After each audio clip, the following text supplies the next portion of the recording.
भारतीय रेल के rolling stock में, विशेषकर फ्रेट स्टॉक में, जब किसी फ्रेट ट्रेन का किसी स्टेशन या यार्ड पर यात्रा पूर्ण होने के बाद उसकी रिसीविंग होती है, उसकी प्राप्ति की जाती है रेक की, तो इस अवस्था में कुछ महत्वपूर्ण परीक्षण और उसका अवलोकन, निरीक्षण और अवलोकन करना पड़ता है। इसमें एक सबसे महत्वपूर्ण है rolling in examination. Rolling in examination में CNW स्टाफ का अपना पर्यवेक्षक के साथ इस प्रकार इनकमिंग लाइन पर, रिसीविंग लाइन पर, ये जो लाइन रिसीव हो रही है उस पर हमारे CNW स्टाफ के 2 टेक्नीशियन दोनों तरफ उचित टूल बैग के साथ, जिसमें हाई मास्क बीम लाइटें और इसके laser gun, non contact thermometer इत्यादि होते हैं। रात्रि के समय इसको ट्यूबलाइट के माध्यम से देखा जा सकता है और मध्याह्न में, दिन में हम अपने 4 ज्ञानेंद्रियों से, नाक से सूंघकर, कान से सुनकर, नेत्रों से देखकर और नॉन कांटेक्ट थर्मामीटर से इसका परीक्षण करके इसकी सुरक्षित यात्रा को आगे सुनिश्चित कर। रोलिंग इन में हमें व्हील या बेरिंग की असामान्य आवाज, व्हील की सीट की स्थिति, कोई भी ऐसा अंडर गियर का पार्ट्स असामान्य रूप से लटका तो नहीं है, ट्रेन कोच में, वैगन में किसी प्रकार का कंपन तो नहीं है, इस चीज को हम गतिमान अवस्था में सुनिश्चित करेंगे। यह रोलिंग इन का प्रोसेस है, रोलिंग इन का मेथड है।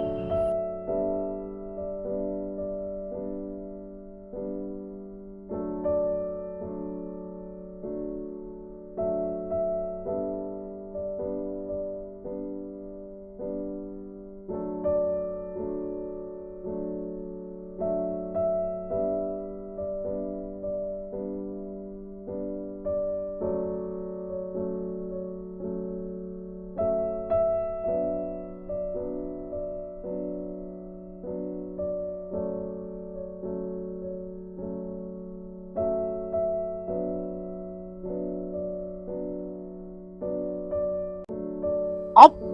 फ्रेट ट्रेन का रोलिंग एग्जामिनेशन आपने देखा किस प्रकार कर लिया। उसमें आपने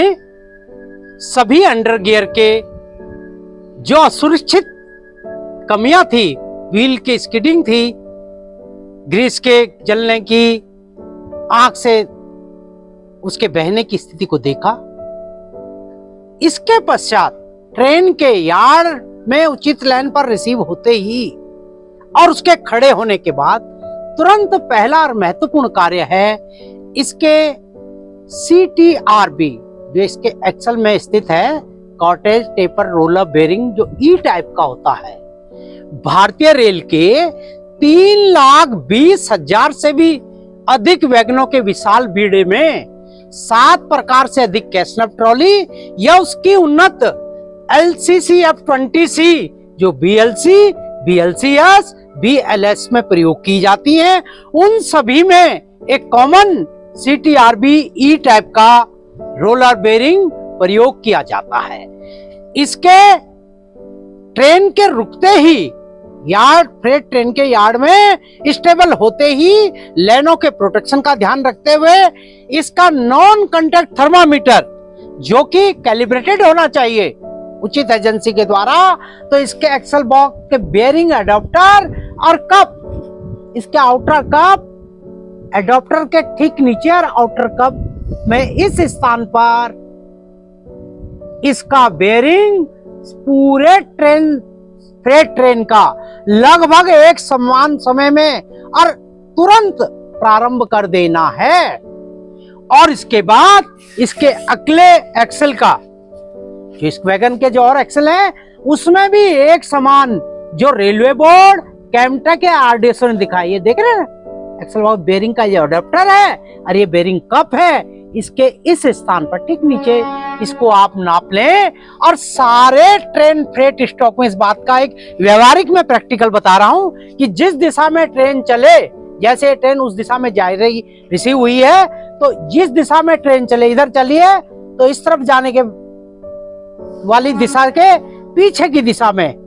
आप यदि टेम्परेचर लेंगे तो ये टेम्परेचर ज्यादा स्टिक होगा, ज्यादा व्यवहारिक होगा और ज्यादा यथार्थ होगा। ठीक है ना, ये एक व्यवहारिक बात है। और लेकिन ये ध्यान रखना है कि टेम्परेचर उसी समय एक समान दोनों साइड पे, दो टेक्नीशियन अपनी अपनी लेजर गन लेके दूसरी तरफ भी ले रहा है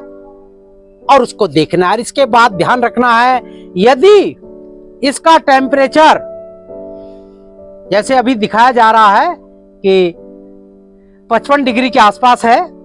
तो लगभग सबका 53, 55, 56 इस प्रकार आ रहा है। तो ये अंतर यदि दो एक्सल में 20 डिग्री से ज्यादा हो गया और किसी एक एक्सल का तापमान फ्रेट स्टॉक में 90 डिग्री से तक हो जाए तो उसको नापे और उस वैगन को, पर्टिकुलर वैगन को सिक करें, ताकि ये आगे की यात्रा में एक खतरनाक स्थिति को उत्पन्न ना कर दे, ये हॉट एक्सल और इसके बाद ड्रिलमेंट का कारण ना बन जाए। तो ये एक बहुत महत्वपूर्ण। इसी बीच आपने इस अवस्था में गार्ड साहब से बीपीसी को कलेक्ट करना है और साथ ही साथ आप इसके एसटीआर में जो भी संभव हो सकता है उसका जांच करें। भारतीय रेल के रोलिंग स्टॉक में, विशेषकर फ्रेट स्टॉक की हम बात करें हैं, तो हम प्रतिदिन 4000 से भी अधिक ट्रेन रेक का सफलतापूर्वक और सुरक्षित ढंग से परिचालन कर रहे हैं। फ्रेट स्टॉक का मेंटेनेंस, जहां इसके एक सुरक्षित परिचालन के लिए कई पद्धतियां हैं, इसी प्रकार इनके सुरक्षित परिचालन हेतु प्रारंभिक स्थान से गंतव्य तक विभिन्न प्रकार के परीक्षण पद्धतियों को हम प्रयोग करते हैं।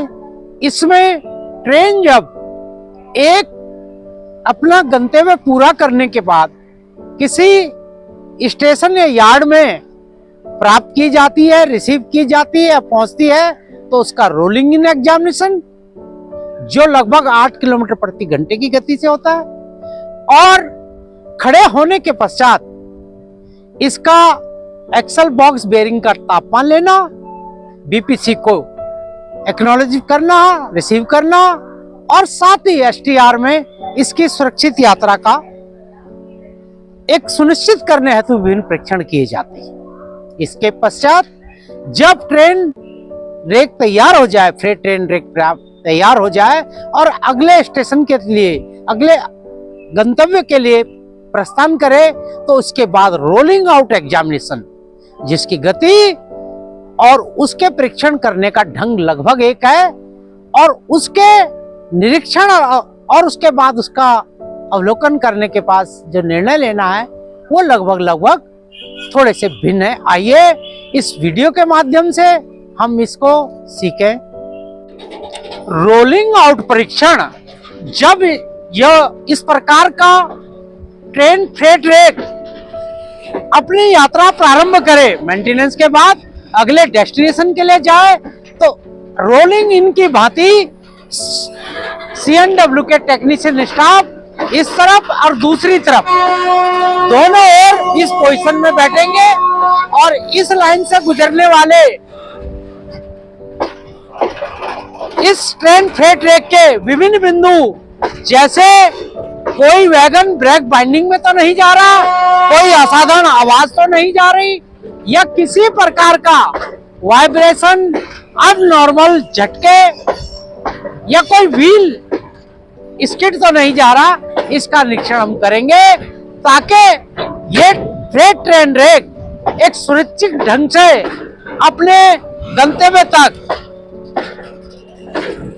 एक सुरक्षित यात्रा के लिए रवाना हो। जैसे कि यह फ्रेट ट्रेन रेक तैयार होने, परीक्षण के पश्चात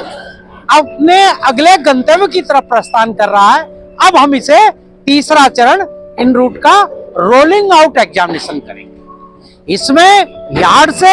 या स्टेशन से बनने के पश्चात ट्रेन फ्रेट रेक की तरफ दोनों तरफ रोलिंग इनकी भांति CNW स्टाफ के टेक्नीशियंस अपनी इस प्रकार की पोजीशन लेंगे और रोलिंग आउट में विशेषकर कोई व्हील ब्रेक बाइंडिंग में तो नहीं जा रहा, कोई ऐसी एब्नॉर्मल आवाज तो इसमें नहीं है या कोई भी असाधारण ऐसी परिस्थिति, कोई पार्ट असुरक्षित रूप से लटकते तो नहीं जा रहा, कोई दरवाजा भी खुला ना हो। इन सब चीजों का निरीक्षण आपने इसमें करना है ताकि आपकी ये ट्रेन फ्रेट रेक बताया ना कि 4000 फ्रेट ट्रेन हमारी प्रतिदिन चलती है एक सुरक्षित यात्रा के साथ। अपने किसी फ्रेट ट्रेन रेक के रोलिंग का परीक्षण किया और खड़े होने के पश्चात इसके बेरिंग तापमान लिए और रोलिंग आउट जो अभी आपने समझा इसको सुनिश्चित किया ताकि आपका ट्रेन फ्रेट रेक एक सुरक्षित यात्रा के लिए अपने गंतव्य को प्रस्थान करे। धन्यवाद।